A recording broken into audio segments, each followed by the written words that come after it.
26 terrified children were staring down the barrel of a sawed-off shotgun. The shotgun filled me with terror. It was like looking at death. It's every parent's worst nightmare come true. 26 school children and their bus driver have vanished in California's San Joaquin Valley. In 1976, a group of children were headed back from school on the bus when everything turned dark. 3 armed kidnappers ambushed the bus. The scared children were herded out of the bus into vans. And I felt like I was an animal going to the slaughterhouse. And a few of my little friends that are 5 and 6 that came over and started laying on me and crying. And I told them be brave because everything's gonna be all right.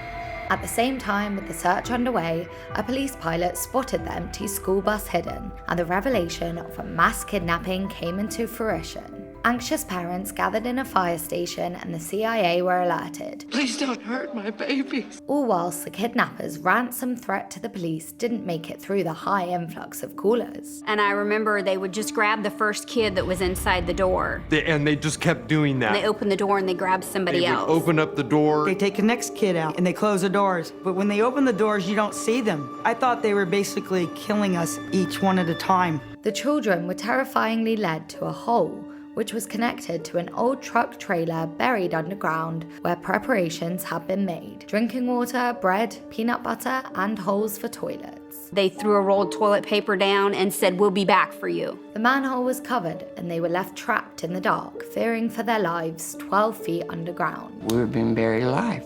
My little brain started to grasp the concept of, we may really not go home. The bus driver and kids staged a brave attempt to break through the manhole cover. One of the boys, Michael, refused to give up. He kept pushing until a ray of light broke through into the hole and started to climb through. I stuck my head out and there was nobody, I didn't see anybody. After 16 excruciating hours, the children were free. The police were called and took the children to safety, and after 4 hours of questioning, they were finally allowed to be reunited with their worried families. The truck the children were imprisoned in was later discovered in a rock quarry, and the owner of the quarry's son, 24-year-old Fred Woods, became a person of interest. Surveillance tapes and security guards told investigators they had seen Fred and 2 other young men digging a large hole in the quarry months before the kidnapping. They were all young and wealthy, living in one of San Francisco's nicest neighborhoods. Investigators and police found a treasure trove of evidence at the Woods' estate, including the guns used in the kidnapping and intricate detailed plans, including a ransom note they planned to use to get millions of dollars. The draft of the ransom note says $2.5 million,